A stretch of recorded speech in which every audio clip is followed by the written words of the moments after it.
Hello, it's Jay here, and welcome back to the Over Manga Cast. This month is No Read November, and you know what that means. On this episode of the Over Manga Cast, that time we woke up in a podcast and had to explain manga. Our heated adventures over-analyzing manga that we find interesting. We watched the smash hit of 1995, Fist of the North Star. Thumbs down in the chat if you were even alive in this decade. But anyway, have a listen.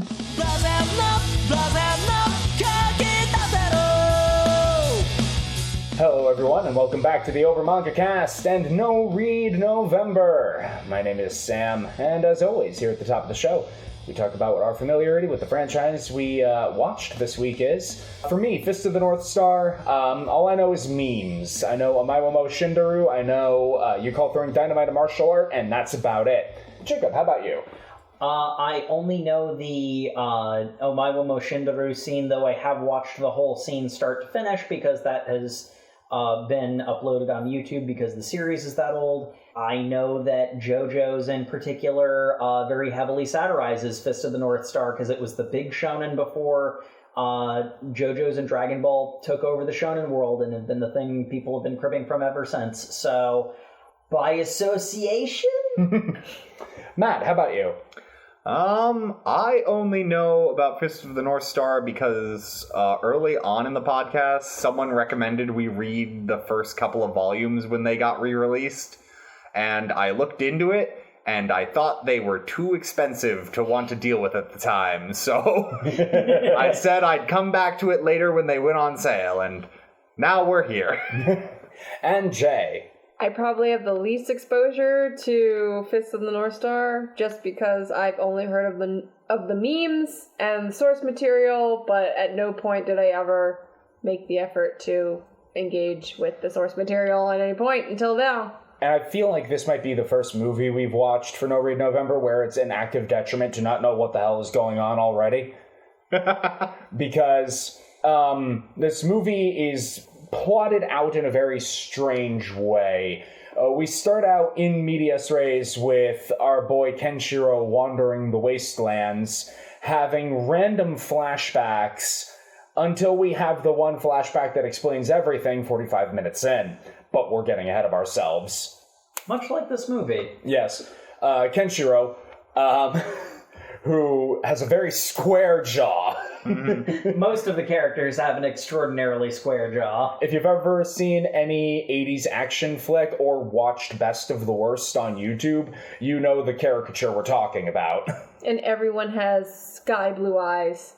It's crazy. Even the characters that don't normally have sky blue eyes will briefly become the Kwisatz Haderach and gain blue eyes for a random scene where they have superpowers for no reason. We'll get to that. Yes, but we're in a irradiated nuclear wasteland where Kenshiro is wandering about, and this is intercut both with the flashbacks to, I believe, his father's death. I think that, doesn't the movie start off with his father's death? Yeah. That's the first thing they show, and then there's a very, very long white text on a black background title sequence. Yeah, Master Ryuken, which is listed in the credits and otherwise not named as far as I recall. My main problem with this movie, I'm going to say right now, they did not set the voice clips to be above the background music in a lot of it. So some people just kind of mumble. Yeah, it's especially bad in the opening, expository dump when they're panning over various miniature sets of shattered urban landscape. They are extremely obviously miniatures, though they are, to be fair, good miniatures. And I mean, I think one of the best examples of this movie it's weird because it's you can parse what's going on in time with the information that they give you, but so much of it is you're kind of expected to figure it out for yourself when, quite frankly, everyone's so mumbly and there's so little character and information given, again, until a 45-minute in flashback sequence of why we should care about anybody. it's hard to justify paying close enough attention to notice things. For example, the idea that there was like a World War III nuclear war that is like the reason why it's post-apocalyptic. World War III never gets mentioned, and the closest to irradiation that we ever get is rad rain, which it's so mumbly you can barely hear that they say rad rain. We thought it was bad rain. We heard bad rain, but it's like it's like, was it rad rain or bad rain? We had to rewind and figure it out, and it's like, speak up and make us care about things. Well, the problem is, when you get down to brass tacks, the actual plot of the movie is so simple that if they didn't have the flashback that tells you the backstory midway through, it would just be front-loaded with all the plot, and then Kenshiro would just be going around murdering people for the rest of the movie, which would have been preferable now that I've said that out loud. I was going to say, that sounds like a much better movie. I actually have a clue, as somebody who has the least exposure to this entire franchise, what I was watching. Because my frustration throughout the series was, why should I care about these people? What is their primary motivation? What is being accomplished? Because it just looks... Yep. We have Kenshiro fighting some random bandits. He does the Omae wa mo shinderu, except he is a white guy from SoCal, so you are already dead. And he'll randomly sound British or Australian, or... depending on the take. I think he's Australian, and his accent was peeking through. Yeah. Which is even more confusing, because it's like, dude, own your accent. Also... What are you? This movie seems to be built around the concept of him doing the "you're already dead" move, because he does that twice, and both times it looks terrible, because it's him doing pressure points, but it's clear no one in this movie knew how you actually do pressure points. Also, you can't actually do pressure points, so it's just a whole bunch of, like, slapping his chest. Flailing around wildly in fast forward. And the first time it happens, the guy even makes a joke about, like, what on earth was that? That was weird. Are you gonna tickle me to death? You are already dead. Which, to be fair, is, like the dialogue is very close. I will say, the dialogue of the meme scene, because that's the meme scene, that's the thing that you've heard of Fist of the North Star for, but, like, the dialogue is really good. And it's just a stupid complaint here, but I can't help but point out, he didn't do the nani, which is the reason why it's a meme. It's the nani at the end that made it famous. What? Which, like, they don't even, because, like, obviously it would be what in English, but, like, they don't even try to do the best part of that scene. No, because they've got a special effect for the heads exploding that they don't do the first two times. That they cut away from. Yeah, it shows the guy's head going... Like, it's literally like they're wearing a bald cap and are inflating it with, like, balloons underneath or something. It's weird. Yep. And during all of this, we are also interspersed with scenes from Paradise Valley, a town of wasteland survivors who have that most precious commodity of all, water. And then there's a boy and a girl, and apparently they are siblings, and I think they're supposed to be the precocious youths that we care about. They're not revealed to be siblings until like 50 or 60 minutes into the movie, at which point we all went, they're siblings? I'm assuming it must be adopted on the streets together, because it's not like they even cast them to look similar in any way. And fun fact, the older brother is Dante Bosco. Yes, that Dante Bosco. We looked it up. Prince Zuko himself. He needs to get his honor back from being in this terrible movie. Though, to be fair, he was one of the better parts of this movie. I kind of want to buy a VHS of this movie and then take it to an anime convention to get it signed by Dante Bosco, yeah. I assume he might want to pretend he wasn't in this movie. I mean, I just watched it, and I want to pretend I wasn't watching this movie. So, fair. I understand. There's also this weird thing in the town where there's like several adults who are all like, life is hard, there's danger out there, light and darkness are not in balance, we have to prepare for the coming battle? Question mark? Because apparently, one of the things that is mumble exposited is that there are two martial arts schools, the School of the North Star and the School of the Southern Cross. And they were supposed to be, like, I guess the balancing force in this post-apocalyptic world. They must never fight, the masters of each school must never fight each other because it would cause too much destruction. Yeah. Or something. Yeah, so, but the Southern Cross has become this, like, totalitarian dictatorship, militaristically expanding with their goons. This is one of those cases where it's like, if you're willing to pay close attention, you can figure out some things, but we cut away to the Southern Cross, like... Headquarters. With main bad guy, Master Shin. With main bad guy, because he doesn't get named for the first, like, 5 or 6 scenes he's in. And also... he looks surprisingly like Kenshiro. Yeah, he looks weirdly like the guy who plays Kenshiro. We weren't 100% sure they were different people at first. Which, since I've not read Fist of the North Star, also, they might have changed a bunch of stuff I'm not aware of. Are they brothers? Oh, Fist no. of the North Star fans. Yeah, let us know. The other bit, which is, like, it's so frustrating. There is nondescript love interest character TM over here who's doing a sad, and that's her entire character for 99% of the movie. And it's like, you could... But Jake, she's got magic beans. She's got some beans. Oh my god, the magic beans don't matter. Don't matter at all. But, like, it's... Like, it was made in 1995, but it is functionally an 80s action movie. So if you're familiar with 80s action movies, it's pretty obvious, oh, that's going to be the main character's love interest stolen by the main villain.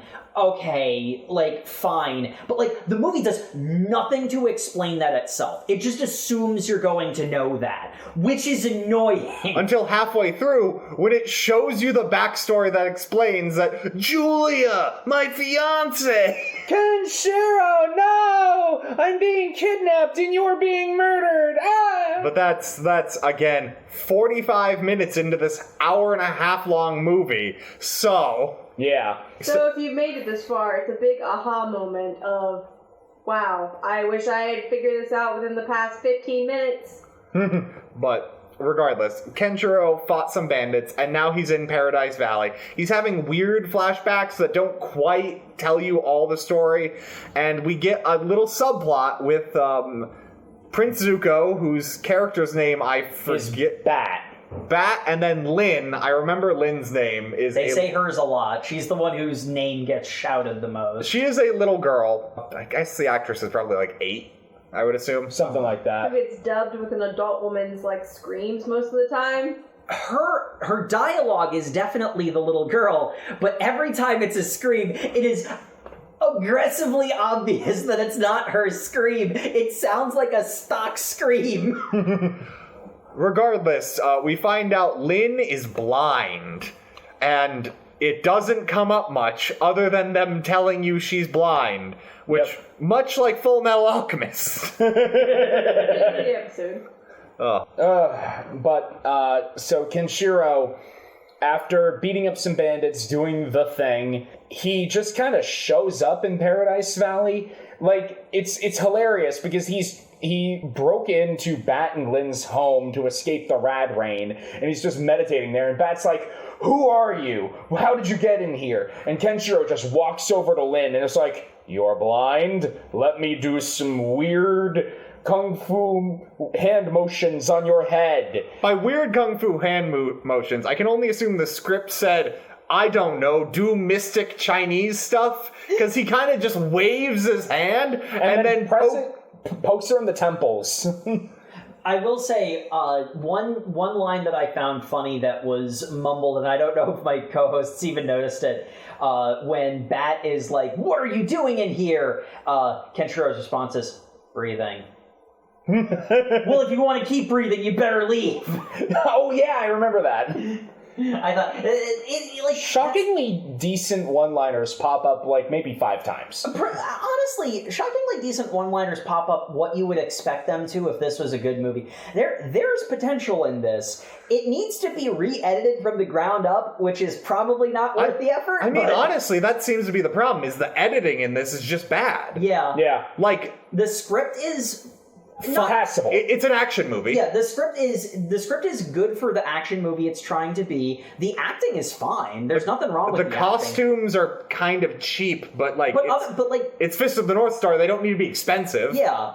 Honestly, a lot of the set design was pretty good. I mean, like, it kind of felt like they only had 1 or 2 sets, but they dressed them up pretty darn well. Like, this is not an unsalvageable project.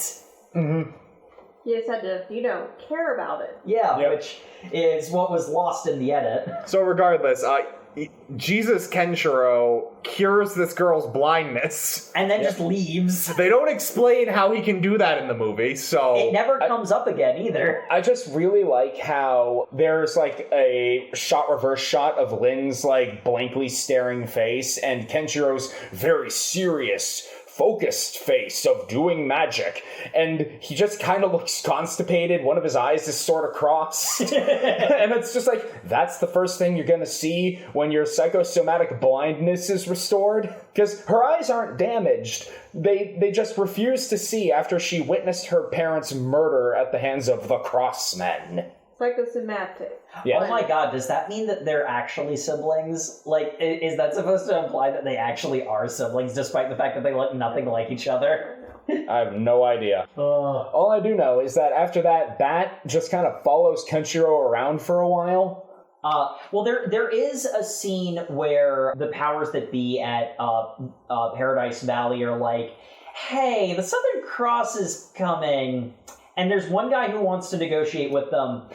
And everyone else is like, that's stupid. They're murdering, raiding slavers. They're not going to talk to us. Are you insane? No, we should talk to them. So anyway, how many bombs can we make before they show up? That, again, pretty good scenes just randomly scattered throughout. If they were stitched together with any intentionality, I'd call it an okay movie.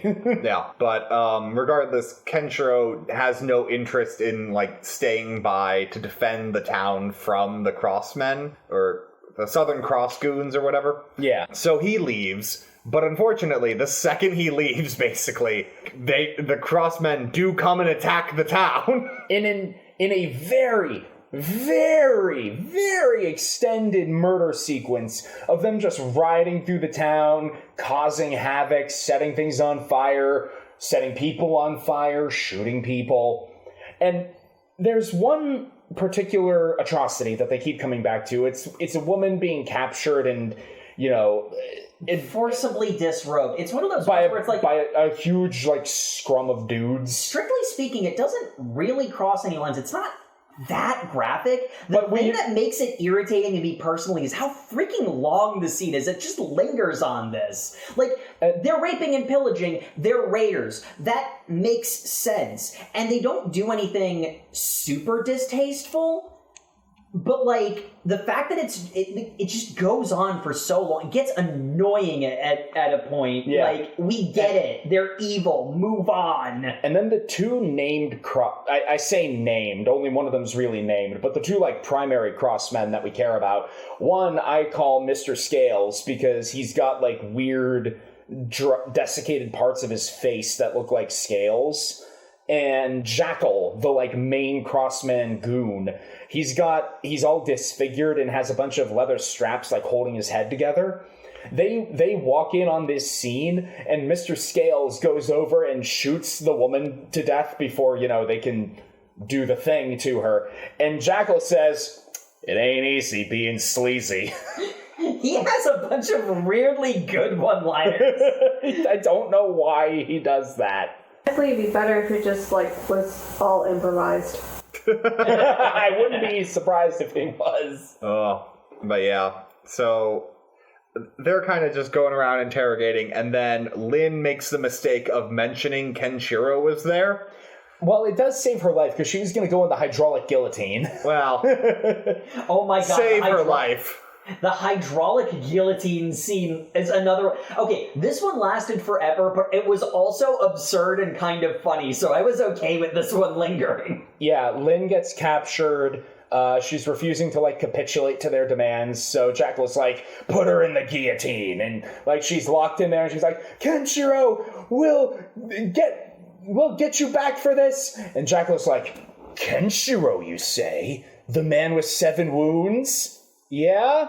Let her live, and find where he is. And, this is, the 45-minute mark where we get the flashback that should have been scene 2.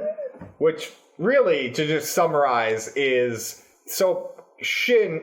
This is partially the flashback at the beginning now. Shin killed Kenshiro and theirs master, or Kenshiro's master. Kenshiro's also father, Ryuken. Who was also his father. Yeah. And then went away, and then Kenshiro went after him. And Kenshiro was also engaged to marry Julia, who Shin was also in love with. And then Shin came in his, with his goons. His M. Bison level uniform. Kenshiro, I'm the better husband material for the lovely Julia. I'll fight you with one finger. Yeah, and he kicks Kenshiro's ass. And then he's like, Julia, you will say you love me. Never! And he starts stabbing Kenshiro in the torso with his one finger. Into the Big Dipper pattern that is Kenshiro's scars. And my man's just getting these violent, giant wounds pressed in him. And he's like, say you love me, Julia. No, never. I'm like, Julia, really? You're watching Kenshiro get just torn apart. And Kenshiro's like, ah! Like, he's acting as if this is it is excruciating pain, surely, but it's not like he's trying to hide it or anything. Julia's response seems to be, no, I'll never love you, and it doesn't seem to change at all that Kenshiro's being tortured. Yeah. So, Kenshiro survives this incident, and it was during this battle that he did the, oh my womo, move on Jackal. And that's why Jackal is all disfigured and why he has the leather straps on his head. It's to keep his head from exploding from the pressure point attack. Anyway, Bat was outside to get Kenshiro to come help them after they attacked, so the two of them sneak back in. It's important to note that Lynn's screams of terror somehow psychically resonate with Kenshiro, and that's part of the reason why he goes back. I like to think that he was actually just outside of town, and it's just echoey. Yeah, that makes sense. Makes more sense than most of the rest of the movie. Yeah, so they sneak back in. There's some really cool fight scenes. Bat takes a knife to some guy and then gets stabbed in the gut. Oh, no. What happens is, okay, so there's a fight scene in the town. Or actually, no, there isn't really a fight scene in the town. This is where we're starting to get a little bit of FMA flashbacks where it's like, oh god, can something happen, please? Because there's a bunch of exposition we can't hear at this point. It's filling in all the plot backfill, but then they get to, the main compound, and there's a fight scene where the prisoners are being held, and during that, we get a hilarious big guy with a chain mace menacing Lynn, and then whilst that's happening, Bat is fighting Jackal. And one of the other really great one-liners where all of us laughed hysterically, Jackal, they're fighting, and Bat's actually putting up a pretty good fight. You know, he's honestly a pretty darn endearing character, well-done character, and all of a sudden, Jackal pulls out a switchblade, stabs him, look out, he's got a knife, removes the knife, and it's like, that's actually good! You don't get to have a good one-liner like that. What was that? Bat is able to survive long enough to allow Kenshiro to win against the mini-boss. Mr. Scales was actually kind of going on a redemption arc of he didn't want to torture Lynn, he didn't want any of this to happen. In particular, the thing that seemed to set him off was that he didn't want to menace the child. He didn't have a problem with kidnapping her. He didn't have a problem with a lot of the, like, killing and torture, but it's like he seemed to have a line that he didn't want to cross, and he was starting to realize, I think we're the baddies, because everybody seems to be crossing lines I didn't think we were supposed to cross. Yeah. And he, like, even surrenders to Kenshiro, and Ken is like, yeah, okay, you surrendered, we're done here. And then, like, Jackal's gonna shoot Kenshiro, Bat tackles him, knocks the gun aside, and Scales gets shot and dies. He just gets shot and dies unceremoniously. Like, I was gonna compliment this movie on, like, this is an 80s action movie, and it's... Having a complex character is pretty impressive. Having a complex character, but moreover, it's a character who is physically ugly, who is being treated with empathy and depth, and I'm like, oh, that's cool, that's something different. Like, they're actually putting a little bit of effort. Oh, no, he's dead. He just died unceremoniously. Never mind. Like... And then we have a whole long sequence of Bat dying. And that's when we learn that he and Lynn are siblings. Yeah! Brother, no! That is one of the better done characters overall. Like, even his extended death scene it's melodramatic, but it's the right tone for the cheesy action movie this is. So that was good. And then we get, honestly, probably the best scene in the movie after that, because that's when Kenshiro goes to, like, the final level and goes through an army of goons, and it's just a good extended single take fight scene. Before this, didn't Lynn... I forgot about the Kwisatz Haderach. I was about to say, yeah. Lynn is just sitting cross-legged before Kenshiro. Also, Kenshiro just lets Jackal go, by the way, which is really weird. It's like, tell Shin I'm coming. He's about to kill Jackal, and that's when, like, channeled through Lynn, Ryuken's ghost, like, shows up and becomes the Kwisatz Haderach, as Jake keeps saying. And it's like, I did not give you this power for evil. You must use it for justice. But, like, the other weird and stupid thing is, because of the dialogue, it's pretty clear it's Ryuken, but it's, like, there's, like, a psychic projection of Lynn, cross-legged, floating in the air, speaking as Ryuken, whilst Lynn is over there looking at this happening. It's really weird.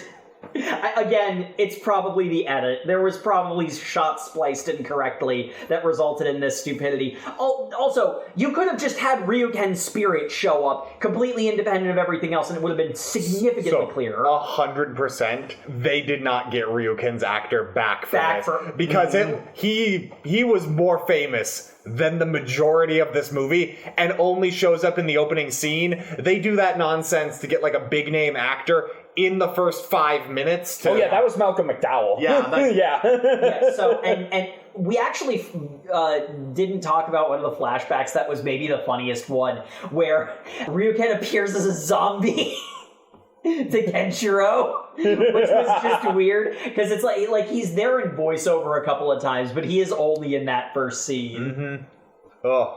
Anyway, after that nonsense, the movie kind of becomes a standard action movie for a while. And it's honestly not half bad. Like, it's not great, but it's okay. They switch to a new set where they go to the Crossman headquarters, or the Southern Cross Dojo, probably, I guess, is what it's implied to be. Yeah. It's weird. It's very 90s architecture. There's just levels everywhere and weird geometric... Yeah. It looks really cool. But we have this extended scene of Kenshiro beating up goons. Looks pretty good. It's a decent fight. There had been a lot of scenes earlier in the movie where it seemed like they were cutting around bad choreography or the actors not being up to par with the choreography, and I was really concerned that this martial arts movie was going to have no martial arts in it, but this extended scene was quite good, and I'm pretty sure it was the main actor doing most of the stunts, because they had it on his face for most of the shots. They definitely didn't hire him for his acting. You're not wrong. But yeah, it's some good fight scenes. He's making his way through some goons.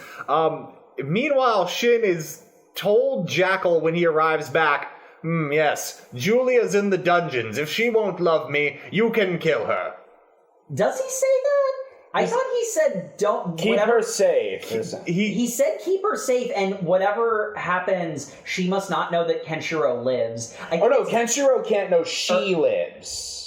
I thought... No, she can't know Kenshiro lives. And I think Jackal took that to mean it's okay to kill her. Because it's okay to rape her, at least. Well, because that's what he tries to do. They spend a long time so they kind of intercut it. It's this weird, she escapes, but not really.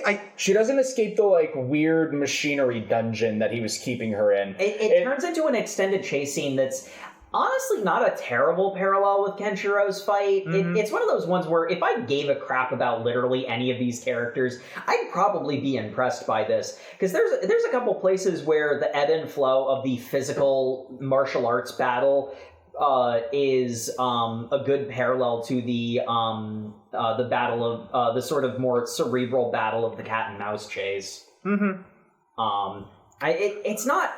I mean, it's not great, but it's not bad. I liked the first half of it better than how he's got her pinned to the ground for a really long time, considering this is interspersed with, again, a fight scene. So we can roughly estimate he's doing this for like 15 minutes. Again, it's one of those ones where it's like, the idea here is off-putting. The fact that it lingers for so long is honestly more of the problem that's more off-putting. They went there. Jackal kind of just decides he's killing Julia.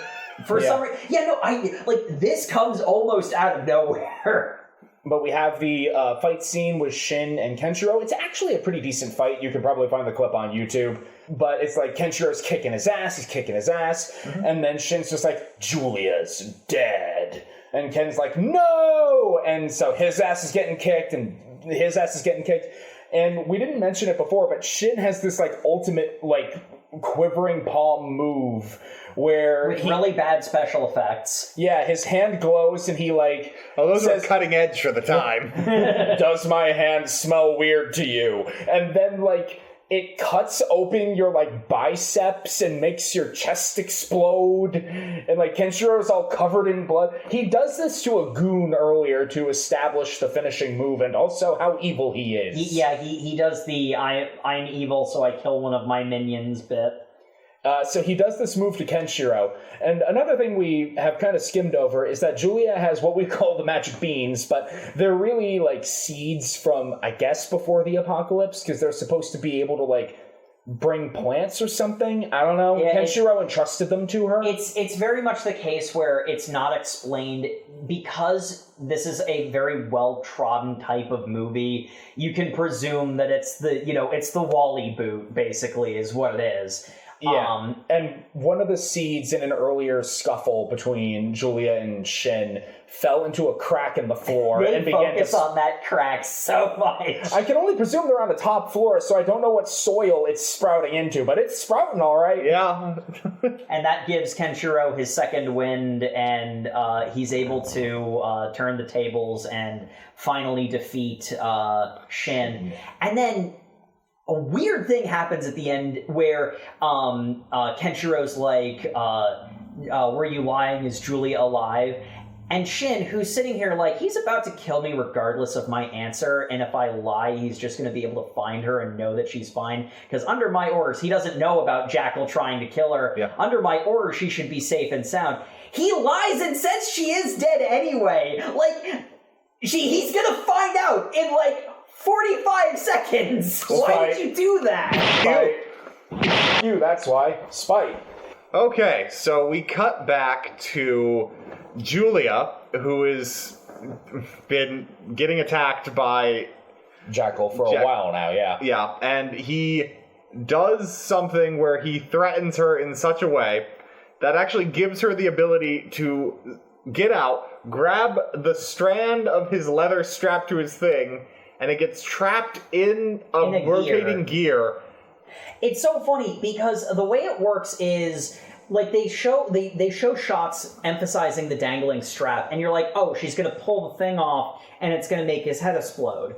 And it starts doing that, and then she grabs it and puts it into a gear, and it's like, okay, this is going in a completely different direction than we were expecting. I was expecting this was going to be like the payoff for the entire movie, is that his head gets crushed by a gear. Like, they had built that special effect up. Because that's like how these movies work. They have one really good special effect, and they build everything around that. Yeah.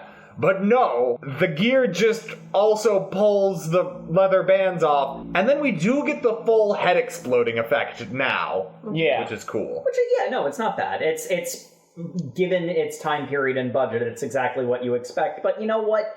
That's, better than nothing. That's what you should be expecting from a movie like this. That's what you pop this movie in for. Mm-hmm. Yep. And so, with both bad guys defeated, Kenshiro goes to leave the Final boss arena. The final boss arena. And it's like, oh no, all the mooks he knocked out but didn't kill earlier are now waiting for him on the stairs, ready for battle. Can our beleaguered hero win the day? And then they all fall to their knees, and he's like, what? And he looks over his shoulder, and there, coming out of the shadows, Julia, alive! How did the goons see her around that corner in the pitch black shadows? She is not Batman. Magic.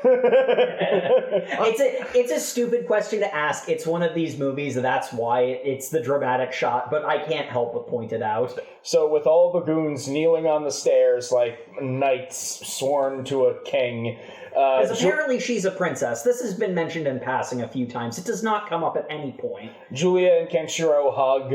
It pans to a bust of, I can only assume, Ryuken, and roll credits. I was very, very, very confused at the end of this. Fist of the North Star, 1995. So, Yay! I feel like this is one where we can actually ask the seminal question, favorite character and favorite fight.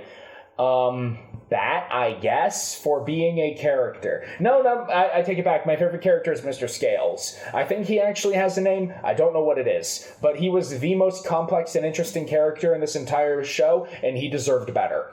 So he was my favorite character. As for favorite fight, Kenshiro versus the Goon Rush at the start of the final boss battle. It was a well choreographed string of pretty good stunts and not too many cuts. Very good martial arts sequence. Matt, how about you? Okay. Favorite character, I'm gonna go with Shin. Because that man chews the scenery every time he's on screen. He is an amazing villain. I wish he didn't look so much like the guy playing Kenshiro, because I thought he was supposed to be like an evil clone of him for a second, until they were in the same scene later, and I'm like, okay, no, they do look different. Well, there's a pretty hilarious extreme close-up in the middle of the movie of him that also... Mm-hmm. It's like, okay, wait, no, they are different. That was a really hilarious extreme close-up, but anyway. Mm-hmm. And then favorite fight... I gotta go with the first fight with Kenshiro versus the Mooks, because that set me up for how stupid the choreography looked for the You Are Already Dead. I expected this movie to only have him do that continuously, and have it be incredibly dumb the entire way through. So the broken promise it gave me that this would be a just terrible action movie was, I loved it. How about you, Jay? I'm gonna be honest here, since I was the one who had the least knowledge of what the heck was going on. I have to say the only one I actually gravitated towards was Prince Zuko. Because, yeah. It was not from lack of trying, though. I generally do follow action movies pretty well. I could not grasp the plot of this to save my life, honestly. Therefore, I can't even say I have a favorite fight. It was very confusing. I had to get my co-host to kind of deconstruct what I just watched. All right, and Jacob. In all honesty, everything that Sam said is pretty much my opinions there. My immediate pick for favorite character would be Bat, if not for the scaly-faced dude actually having an arc that gets unceremoniously aborted for no reason, and the best fight in my opinion was the extended fight against the Mooks right before the final battle. It just had the best choreography in it. A lot of the other fight, like the final fight had like a bunch of gimmicks to it, I felt, whereas the fight against the Mooks right before that was just, I mean, it was Hollywood martial arts, but it was just plain martial arts all the way through, and it was competently executed. All right, and thank you everybody once again for tuning in to the Over Manga Cast. As always, you can find us on all of your social medias where we are at Over Manga Cast. Please give us a follow so that you can find out what horrors await us next time in No Read November. Send help. Yeah, we appreciate reviews in any and all form, and we need them because, as always, this is an entire month for you. It's one extended weekend of torture for us. Like, comment, and subscribe on YouTube. We need the engagement. It's the only way we survive these.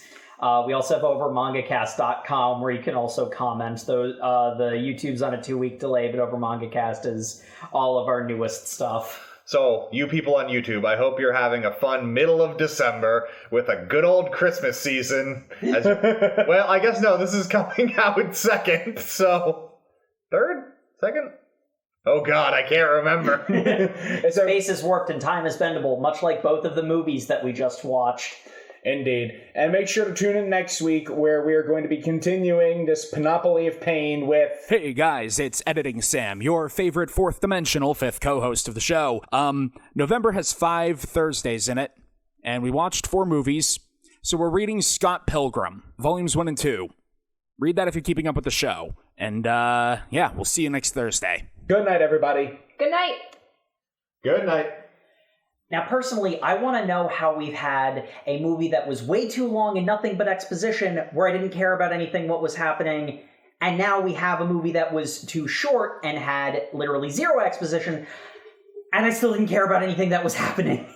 All it does is prove that, movies are art. Well, some movies are. Not the ones we watch. Cut!